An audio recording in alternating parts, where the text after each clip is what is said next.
your butt. Wait a minute. Wait a minute, Doc. Wait a minute. Wait a minute. You ain't heard nothing yet. Hold up just a minute. This is Chase, and I'm with Aaron Strand, and we got a bonus episode coming your way off the heels of Jungle to Jungle. How do you think we did? Oh, man. Jungle to Jungle was epic. It was elite. Yeah, would you say it was one of the best movies you've ever seen? Elite film, elite podcast. What more can you say? If you want to hear that episode, you can go back and follow it on all major streaming platforms. Today, we're going to be talking Godzilla. Yes. When we first started talking about what movie we were going to do, I know you originally pitched Godzilla, and I love that idea because I grew up a big Godzilla fan. Yeah. And then we did 98 Godzilla, which I know is your favorite Godzilla.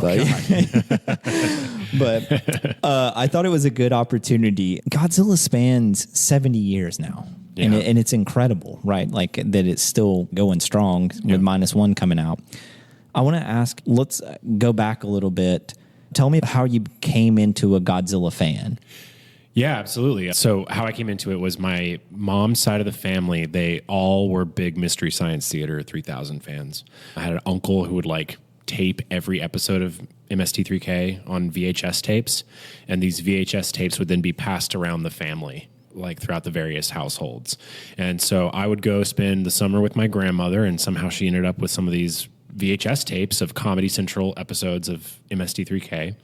And it was there that I first watched actually a Gamera film. I watched Gamera versus Gauss. Oh, wow. And I thought it was so funny. I thought it was just so ridiculous. And I thought the Mystery Science Theater 3000 episode was hilarious.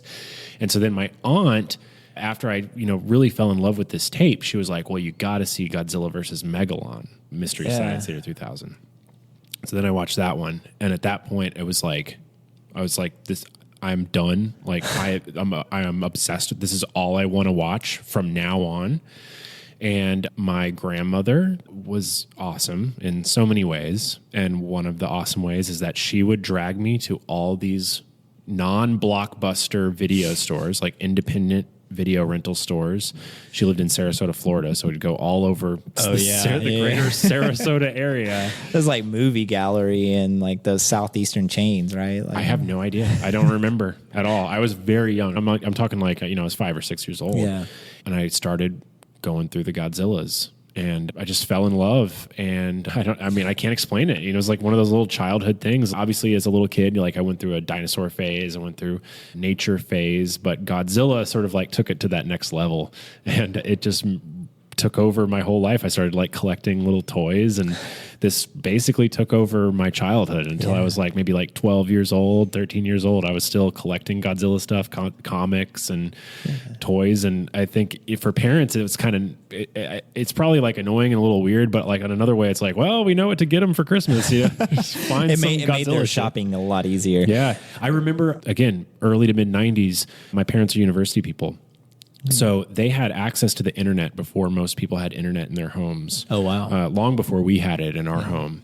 And so I remember going to their lab where I could hook up to the internet, and I went to, I believe it's called Barry's Kingdom of Godzilla or Barry's Palace of Godzilla. It's definitely Barry's something Godzilla, which was like a very early internet webpage dedicated to Godzilla. They had a little dancing Godzilla graphics, and they had information about all the films, and they had a catalog of all the films, and I would just go to that webpage and just scroll and look at all the pages. And eventually there was like a message board function of other Godzilla nerds talking, like showing pictures of their Godzilla collections and stuff like that.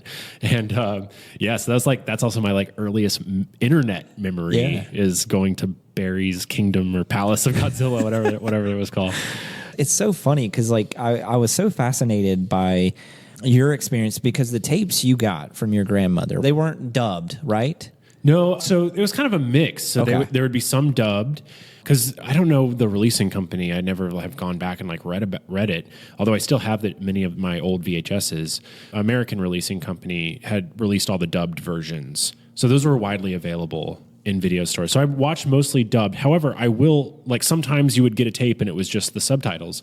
Like, I credit Godzilla with not only like introducing me to like subtitled films, like it acclimated me to foreign films, it acclimated me to independent video stores. It acclimated me to weird cult sections of video stores. And basically like all of my movie, not just love, but like, you know, the comfort with like cinema culture, which especially like at that time could be very sort of exclusionary and sort of like, you're not cool enough to like be here. I think a lot of the comfort in those spaces came from this early love of Godzilla films before I even knew what a movie snob was. Yeah, I felt that too when we were talking about it, because my experience is a little different, because I watched them on Monster Vision basically late at night, like, and I can't remember, I think it was like on TNT or something like that. My memory escapes me because I was in like second grade. Yeah. So it's, you know, I don't remember everything. I don't even remember which ones I watched the most. You know, I just caught them as they came on. And I had a TV in my bedroom. And like it was supposed to be in bed by like 9. Yeah. Monster Vision started late at night. I don't know if you remember. And it was Saturday. And I grew party time. Yeah, it was party time. It was party time for second grade Chase to watch old Godzilla movies, and they were dubbed. And to the same experience, like I thought they were hilarious, but like also super entertaining, you know? Yeah. And I just remember being captivated by the kaiju battles, and I remember being captivated by this world that Godzilla lived in, because I grew up in small town America. In Japan, it just feels, which it is, but it felt even further away than it does now. So it felt like this whole nother world that I was being opened up to, and even the filmmaking aspect of it, like how they were able to film that then and just make it feel like a big scale. Yeah. I always associated Godzilla with like a theme park. Yeah. Right. Like it feels like it shouldn't exist, but it's fun. It's grandeur. It's exploration. It's adventure. And it just feels like anything's possible. Yeah. And that's kind of how I grew up with it. Did you pick up early on like the meaning and the metaphors behind Godzilla? Or was that something that came later on? What does Godzilla mean to you as a filmmaker now? Yeah. I mean, that's such a weird question, because my artistic ambitions like did not align with Godzilla in any way, shape, or form. But I think that Godzilla, I agree with you. I think theme park is the perfect description, and I would completely agree with that.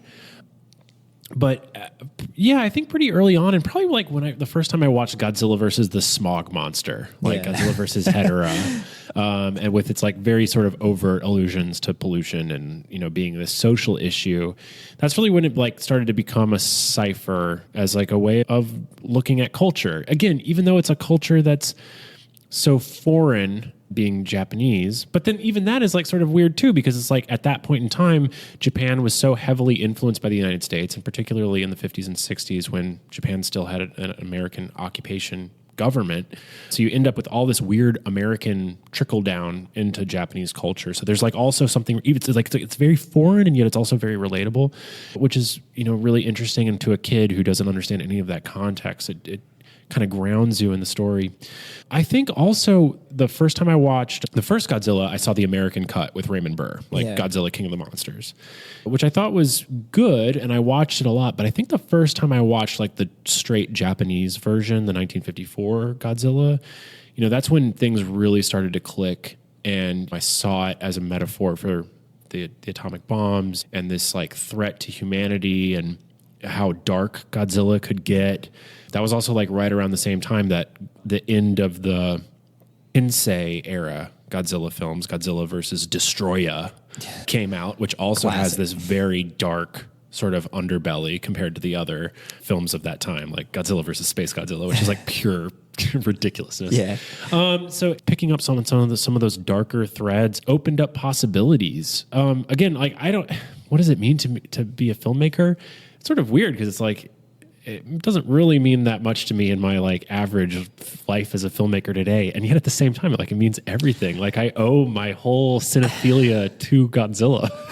And that's why I asked that question, because I feel the same way. Like I feel like I'm like, oh, I'm not making a Godzilla movie. I'm not making a kaiju movie. But at the same time, you're using like the metaphorical trances that they do. And you're also using, I don't know, like I guess to me, it was always about creating a world. In any film that we do, we're telling a story, we're creating a world.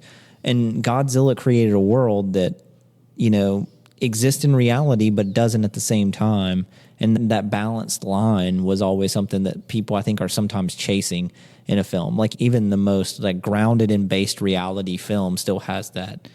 How do you create fiction and nonfiction at the same time? Yeah, it's a great point. I think, Ishiro Honda, who's the director of the first Godzilla and then many of the early sequels, and then he kind of went away and he came back. And this is a guy that trained side by side with Kurosawa. And then after he stopped making Godzilla movies, he became Kurosawa's like right-hand man for all those late era Kurosawa masterpieces of Kagemusha and Ran and Dreams. He worked with him right up to the end. Honda's like no joke as a filmmaker. Like that guy knew what he was doing, and that guy knew how to balance these incredible elements of grounded reality and fantasy. And he had a great sense of play in straddling them.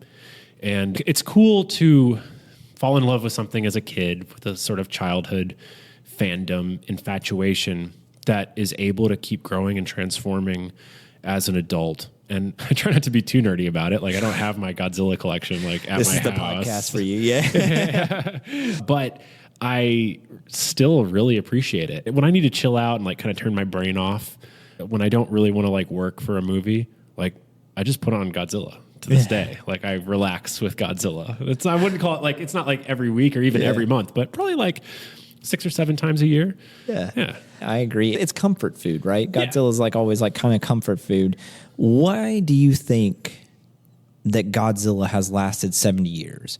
Because for me, it's interesting because my dad talked about these movies, and he, grew up in the 60s, 70s. So he grew up kind of watching the early Godzillas. And he talked about him, and then now he showed him to me, and now I'm seeing this next generation watching Godzilla. With this generation, they're able to go to HBO Max and pull all of them. They didn't have to go to the VHS store or stay up past their bedtime.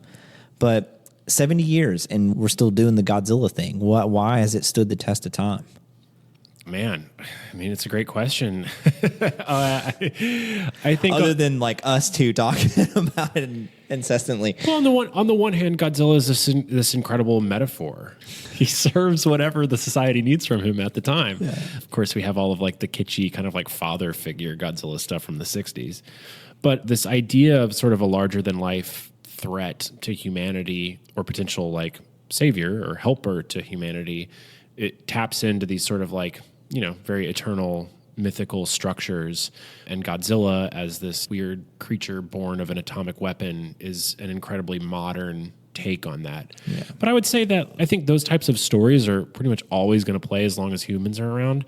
But I honestly would also just give credit to Toho as a studio. It's kind of like celebrating Disney. It's like they do a lot of dumb stuff and a lot of a lot of stuff that you can criticize them for. But at the end of the day, they keep greenlighting these films. Mm-hmm.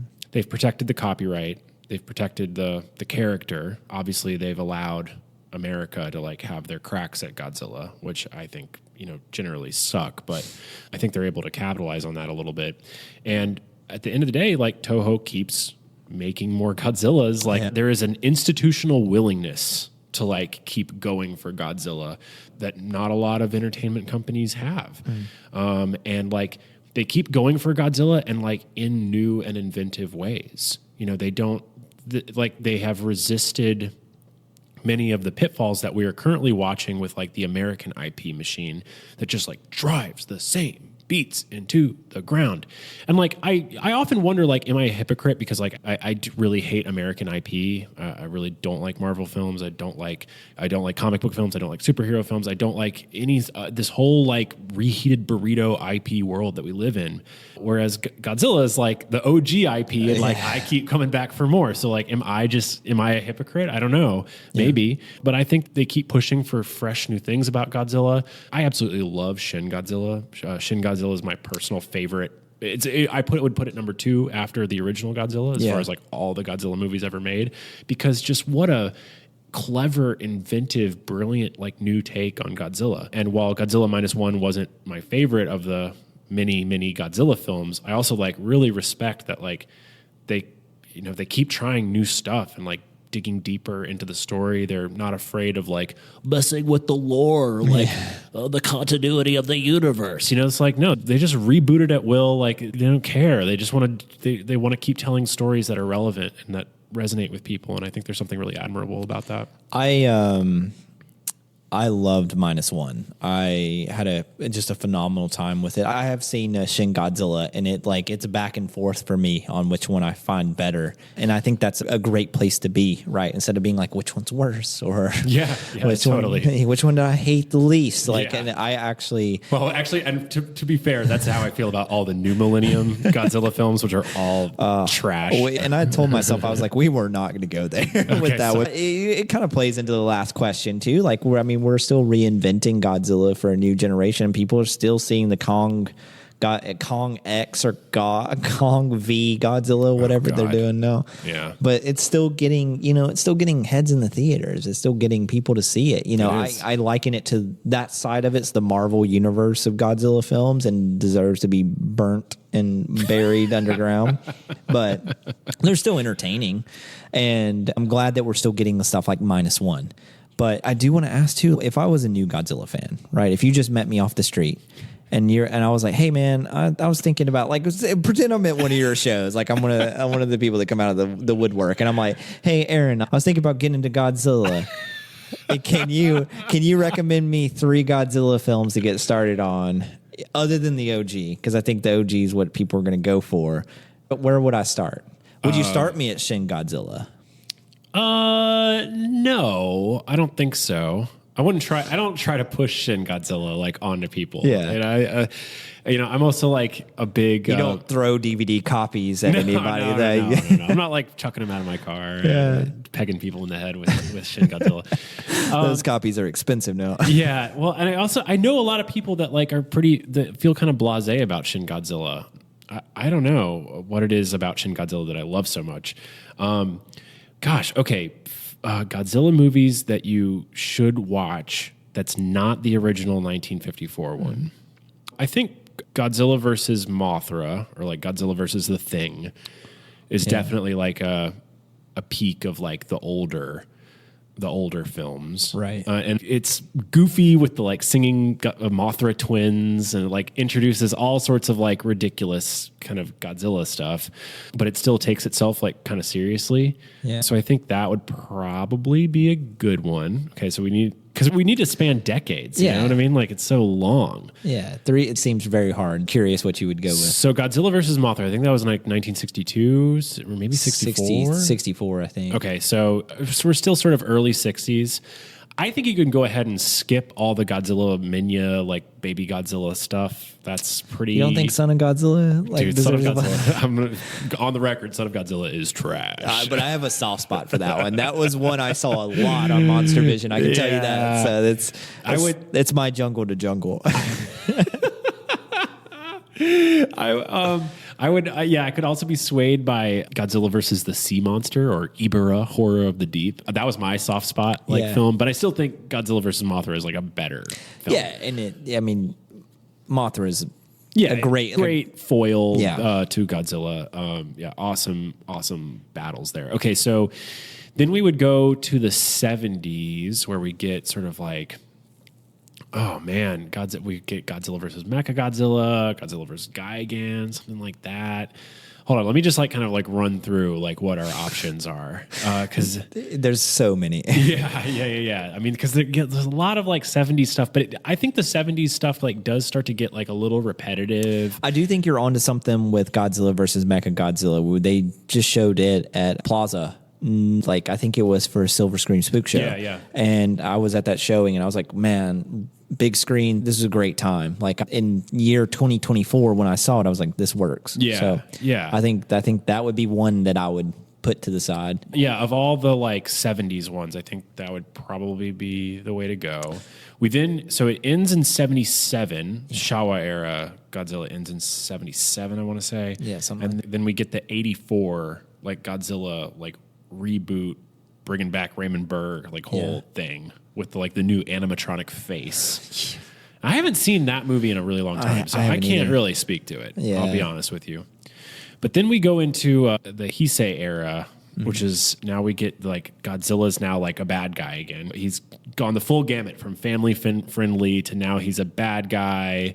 But he's like a bad guy, but that like kind of helps you sometimes. Yeah, and he's more complex. Which it answers your like what you were talking about earlier. He kind of became what society needed him. He started as a villain, then he becomes an anti-hero. Right. Which is what Toho, I think, classifies Godzilla as, is like kind of the anti-hero. And then he becomes full-blown superhero. Yeah.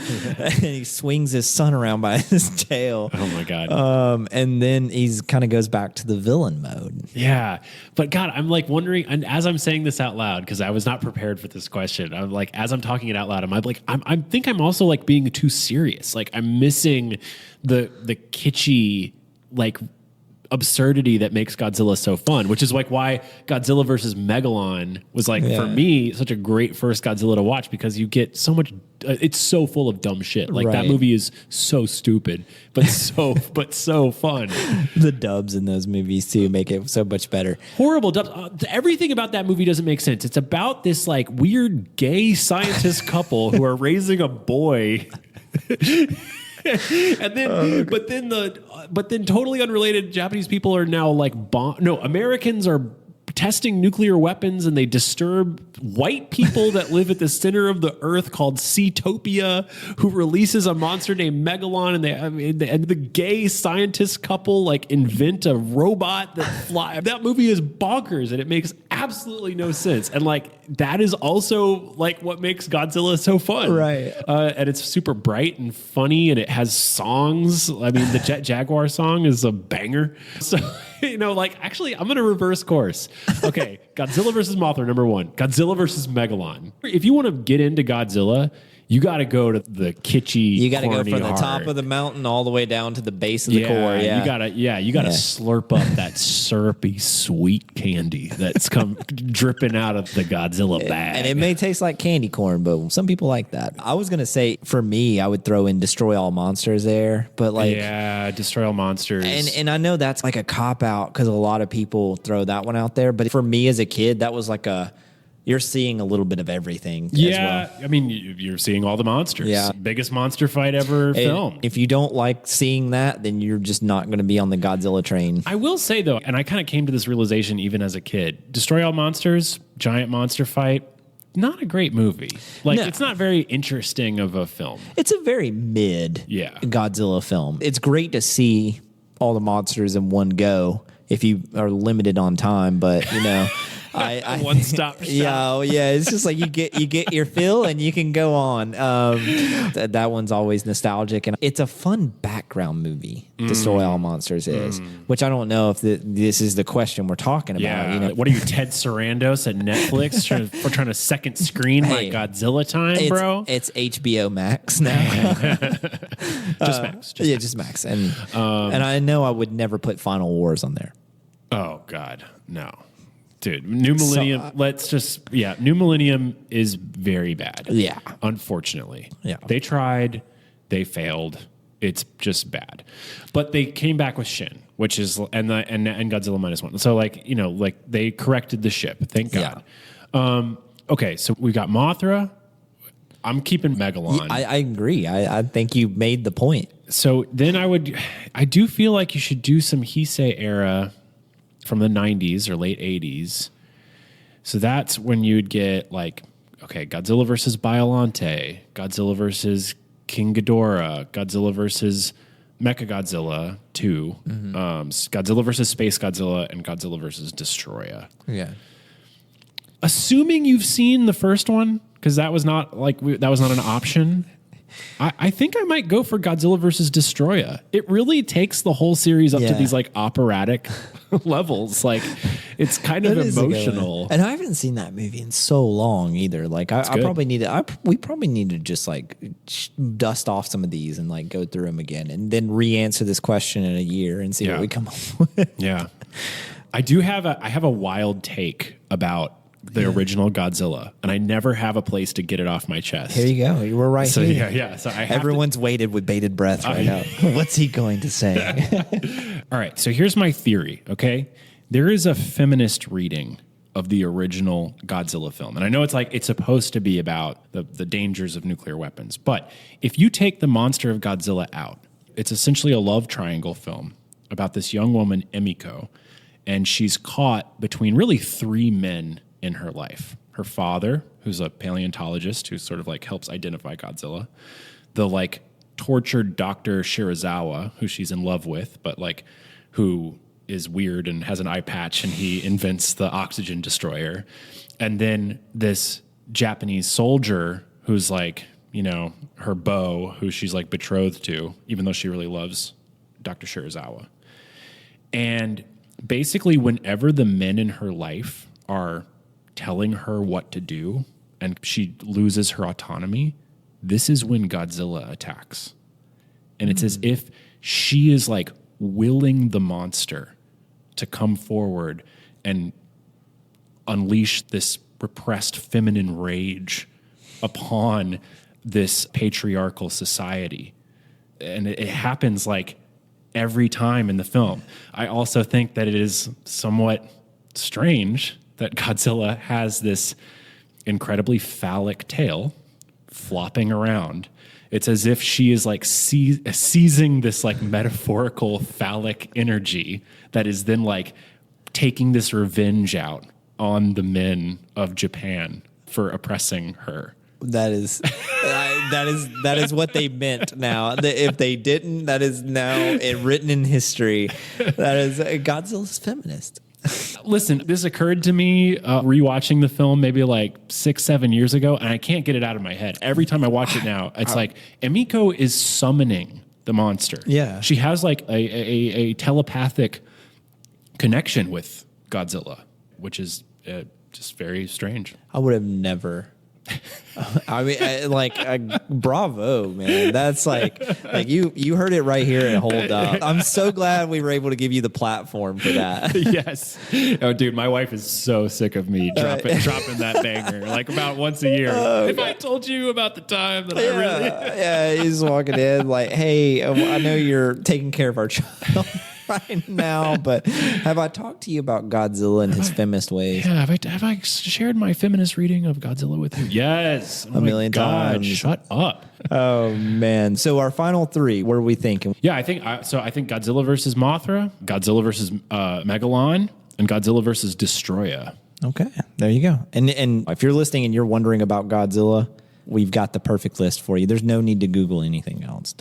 Anything with Son of Godzilla Final Wars or Godzilla 2000. And for God's sakes, no 1998 Godzilla. You can listen to our episode on that and find out. Did you get a chance to hear me and Kyle and Andrew get so mad about that one? Yes. It is rage-inducing. I haven't watched it. I haven't rewatched it in a long time. It gets worse every time. And as I grow older and get more and more of a soft spot for Godzilla, 98 just pisses me off more and more and more. And so thank God for -1. Any final thoughts on Godzilla? Any final wars for Godzilla? No. I'm really excited that they're going to keep making them. I'm going to keep going to the theater to watch them. And I am now old enough. I don't think I would have said this, 10 years ago, whatever. But I'm old enough now to be like, okay, like Godzilla is going to be in my life forever. I'm going to be watching these movies married forever. to Godzilla. And I'm proud of that. Everyone should be so lucky to connect with a piece of media, with a piece of storytelling, with a piece of myth making, modern myth making. In the ways that I have. I feel very grateful to have these movies in my life, and I hope that everyone has at least some piece of media that they get to connect to on this kind of meaningful way. Well said. That is Aaron Strand on Godzilla and the feminist movement that he created.